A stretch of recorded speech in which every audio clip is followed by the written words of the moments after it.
धर्म की अधर्म का प्राणियों में सद्भावना विश्व का प्रेम से बोलना श्री राम, चित्त की वृत्ति को एकाग्र करके बड़े प्यार से बोलना श्री राम, जन्मांतों के व्यर्थ को दूर करने के लिए बड़े भाव से बोलना श्री राम।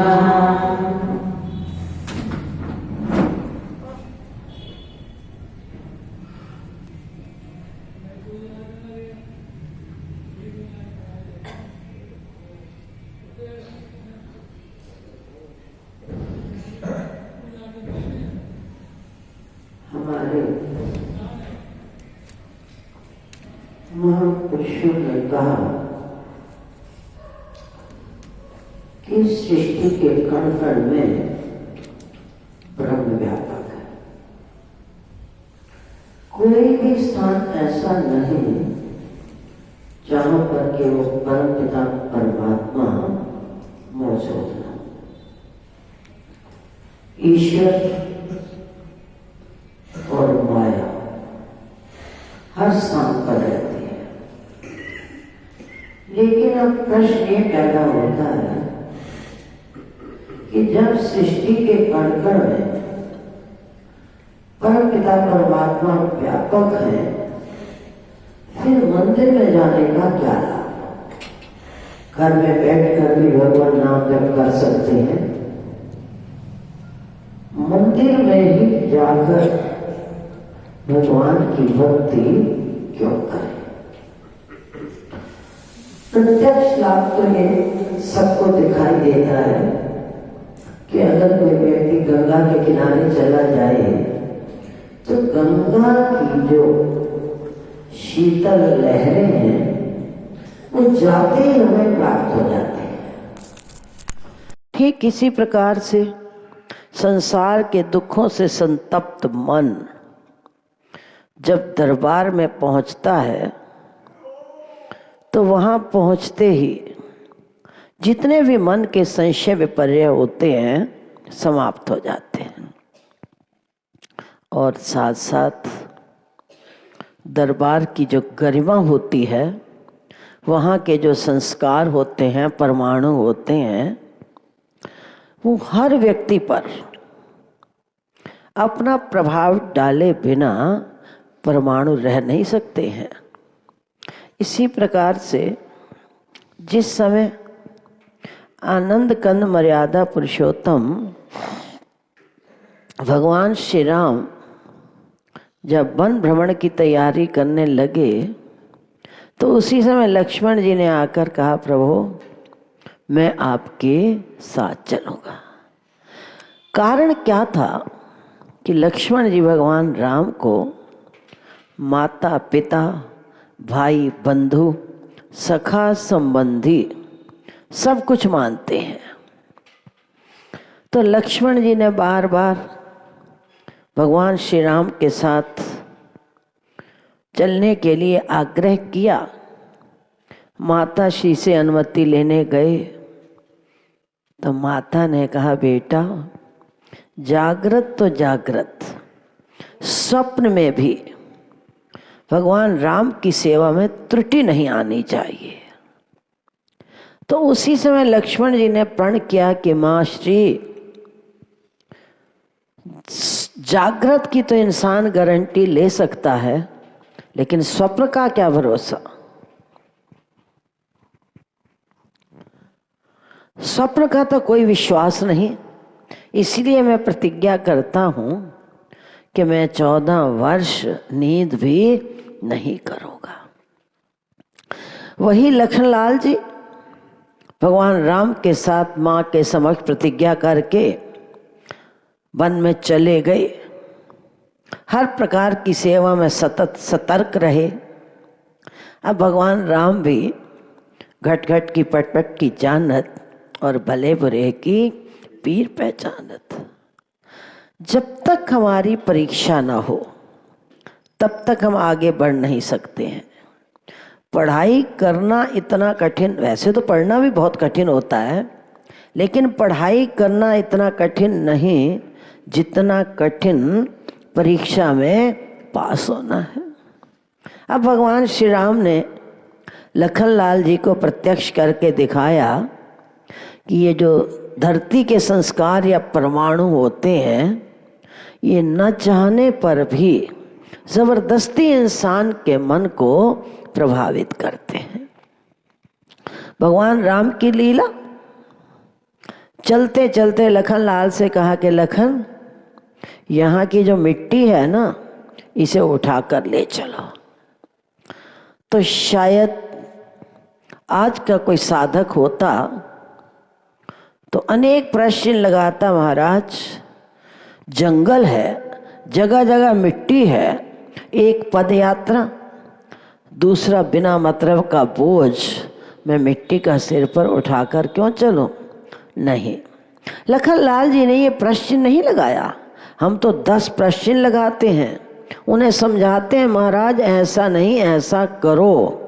अगर वो समझाने का प्रयास करें तो उत्तर आगे यही देंगे, तुम्हें समझ नहीं आती, उन्हें समझ नहीं आती है, सारी समझ तो तुम्हें ही आती है।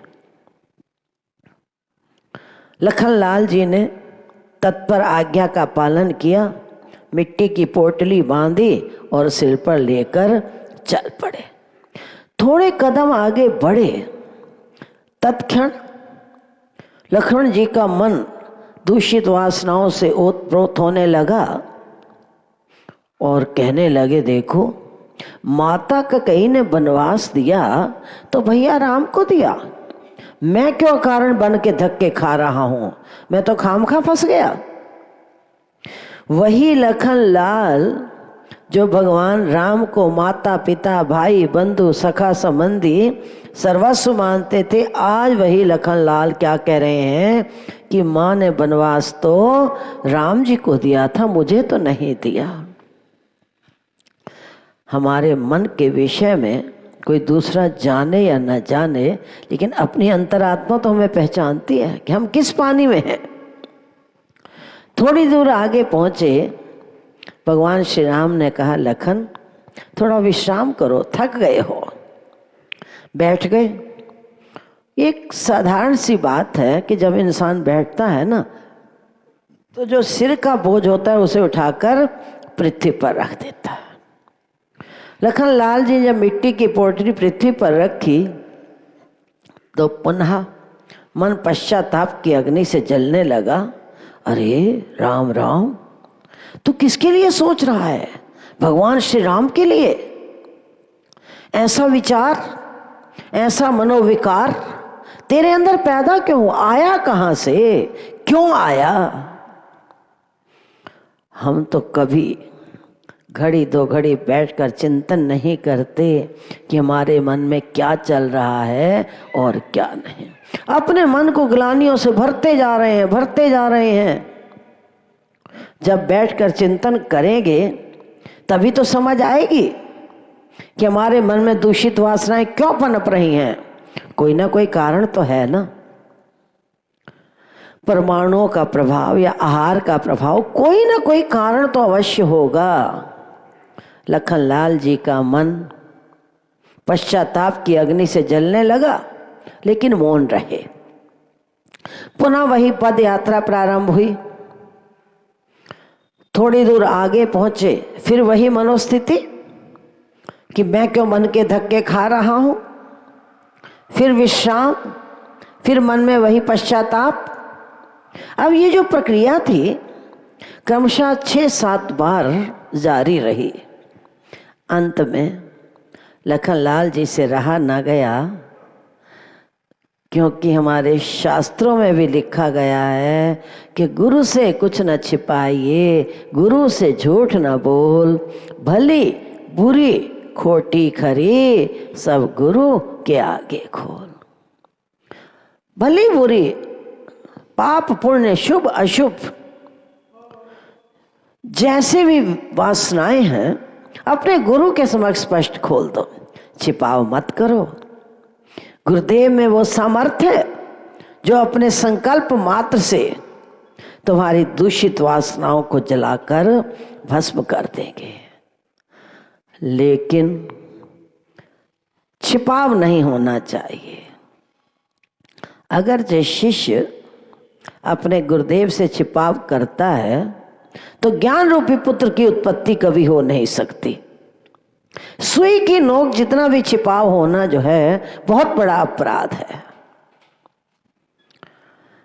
लखनलाल जी ने कहा, प्रभु मुझे समझ नहीं आ रही कि जब मैं मिट्टी उठाता हूँ तो मन में दूषित वासनाएं पनपने लगती हैं, और जो ही मिट्टी को पृथ्वी पर रख देता हूँ तो फिर मन मेरा पश्चाताप की अग्नि में जल रहा है।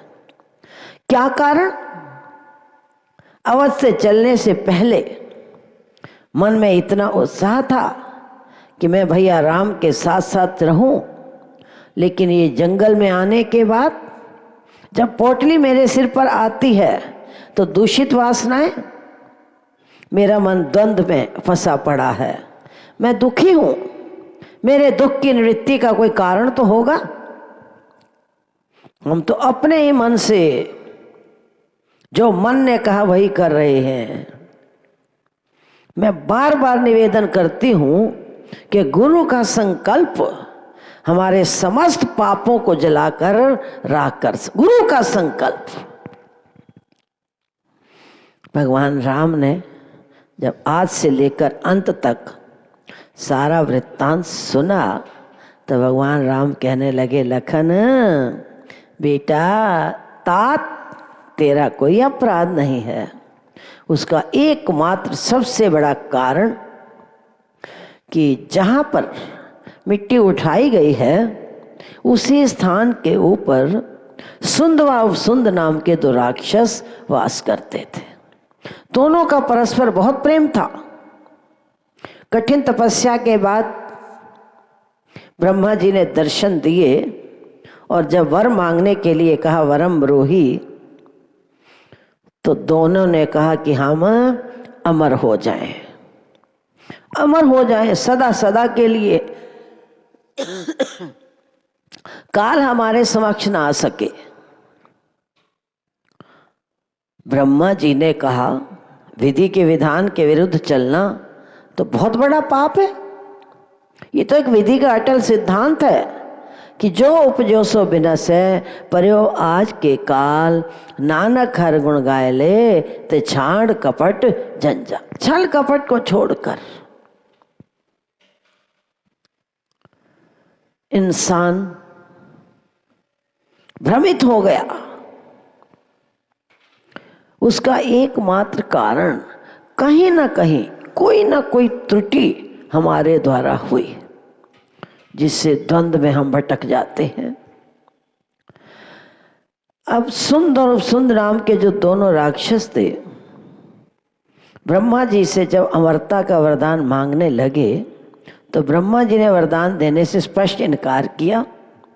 थे तामसी, तमोगुणी मनोवृत्ति, मनोविचार। कहने लगे, आपने कहा क्यों कि वर मांगो? ब्रह्मा जी ने कहा, वर मांगो, लेकिन ऐसा वर मत मांगो जो विधि के विधान के विरुद्ध हो। इसके स्थान पर कोई और वरदान मांग लो। तो जो तामसी व्यक्ति होता है ना, तमोगुणी बुद्धि से सोचता है। कहने लगे, चलो ठीक है, ये वरदान नहीं दे सकते तो हमें मात्र यही वरदान दे दें कि जब परस्पर हम दोनों भाइयों का झगड़ा हो तब हमारी मृत्यु हो। ब्रह्मा जी ने तथास्तु कह दिया। अब दोनों के मन में मिथ्याभिमान कि हमने तो ब्रह्मा जी से अमरता का वरदान मिल चुका है, ना हम झगड़ा करेंगे और ना कभी हमारी मृत्यु हो गई। इस उद्देश्य को लेकर उन्होंने देवताओं को सताना शुरू किया। त्राहि त्राहि होने लगे। सब देवता एकत्र होकर ब्रह्मा जी की शरण में पहुंचे और कहा, ये सुंदर और सुंद नाम के जो राक्षस हैं प्रताड़ित कर रहे हैं, पीड़ा दे रहे हैं। तो ब्रह्मा जी ने कहा, जाओ, चिंता ना करो। अगर वरदान मैंने दिया है तो उसका उपाय भी तो मैं ही बताऊंगा। उसी समय ब्रह्मा जी ने तिलोत्तमा नाम की अति सुंदरी अप्सरा जब दोनों भाइयों के पास भेज दी, तो बड़े भाई ने कहा इसके साथ विवाह मैं करूंगा क्योंकि मैं बड़ा हूं। छोटे ने कहा ये मेरी उम्र की है, विवाह इसका मेरे साथ होना चाहिए। इस छोटी सी बात को लेकर परस्पर दोनों भाइयों का घमासान युद्ध शुरू हो गया और युद्ध करते करते दोनों भाई राम नाम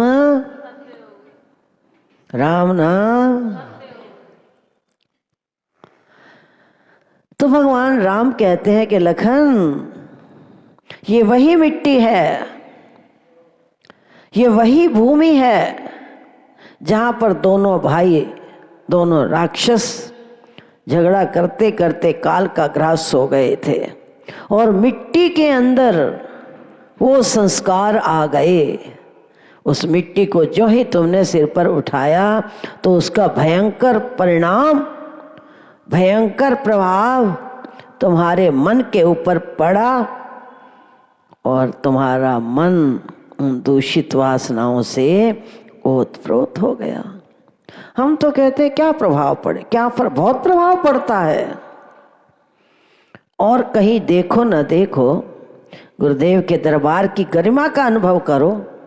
आप समाधि के समक्ष जाकर बैठोगे ना, अगर दर्शन करो, कुछ व्यक्ति तो देखने आते हैं वे कैसा सुंदर है या नहीं है, कैसा है, लेकिन उनके दर्शन करो तो गुरुदेव के दर्शन मात्र से ही हमारे मन के विकार भाग जाते हैं। एक बार एक वकील कमरे के पर्दे के लिए कपड़ा एक संत को देकर गया। भावनाओं का प्रभाव पड़ता है, संस्कारों का प्रभाव पड़ता है। वकील ने कपड़ा खरीदा और संत को देकर चला गया। संत ने कहा ठीक है, जो दे गया सो दे गया। उन्होंने जब अपने कमरे में पर्दों को टांगा तो जब वो ध्यान करने के लिए बैठे, उसी समय उन्हें खून की गंध दिखाई देने, अनुभव होने लगी। यहाँ तो कमरे में आज रक्त के परमाणु दिखाई दे रहे हैं, अनुभव हो रहा है। का हो न हो कोई ना कोई कारण जो है अवश्य। हम तो कारण की ओर कभी ध्यान भी नहीं, अंधाधुंध चले जा रहे हैं। जो मन ने कहा वही कर लिया। मैं बार बार निवेदन करती हूँ कि मनमति पतन के गहरे खड्डे में गिराती है और गुरुमति हमें वास्तविक तत्व तक पहुंचाती है। हमारी शक्ति कहाँ, हमारी साधना कहाँ और गुरु का संकल्प कहाँ? वो तो सर्व कला समर्थ हैं। वो एक संकल्प उठा लेना हमारे लिए, एक संकल्प तो हमारे कई जन्मों के पापों को जलाकर भस्म कर देते हैं। कारण की खोज करते करते वहां पर पहुंचे।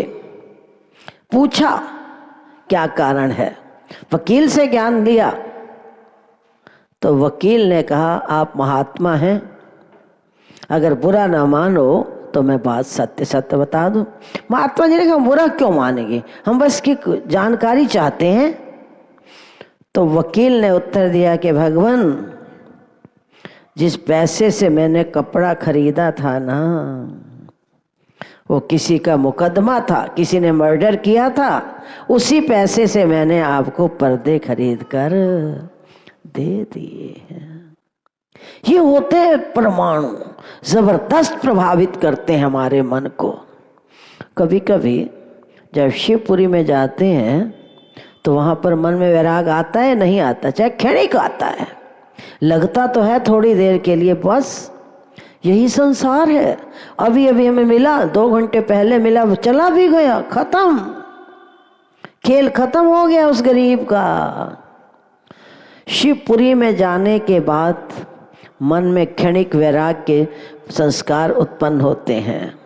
किसी घर विवाह में जाओ ना तो कितना उत्साह होता है, अंदर से मन भले ही कितना दुखी हो, पीड़ित हो, लेकिन वहाँ के जो परमाणु नाच गान के होते हैं, इंसान का मन न चाहते हुए भी वहाँ नाचने के लिए मन नहीं होता, दुख के कारण, अपने दुख के कारण विवश हो जाता है वहाँ के परमाणुओं से एक इंसान।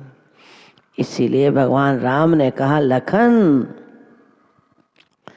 भूमि के संस्कार जबरदस्त हमारे मन को प्रभावित करते हैं, इसीलिए घर में भी मंदिर बनाते तो हैं, लेकिन जो संस्कार हमें धार्मिक स्थानों पर प्राप्त होते हैं, ये तो मम इष्टदेव हृदय सम्राट प्रथम पातशाही गुरुदेव भगवान का प्रत्यक्ष अनुभव।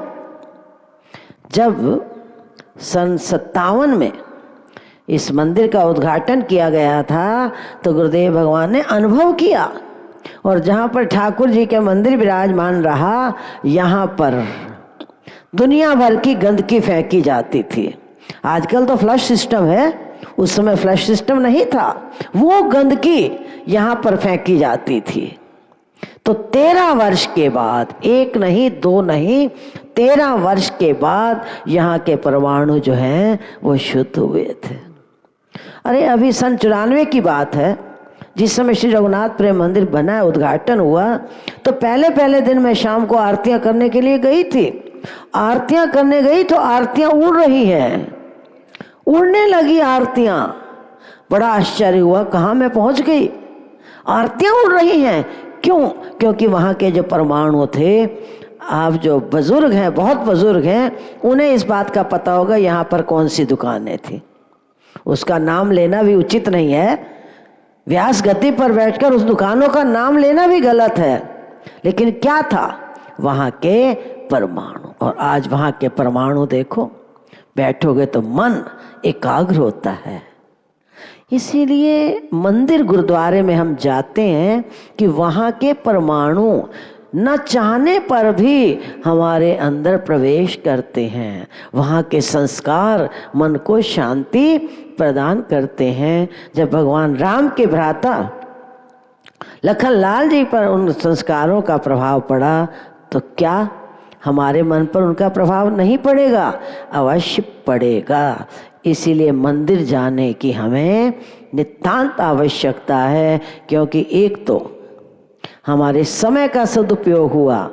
जब सत्संग का समय होता है ना, तो संकल्प घर से शुरू हो जाता है। अरे भाई 4 बजने वाले हैं, मेरे मंदिर का समय होने वाला है। फिर पैर चल कर आए, नेत्रों से गुरुदेव भगवान के दर्शन किए, हाथों से जितने जिसकी सामर्थ्य है, पत्रम पुष्पम फलम तोयम, हाथों से दान भी हुआ।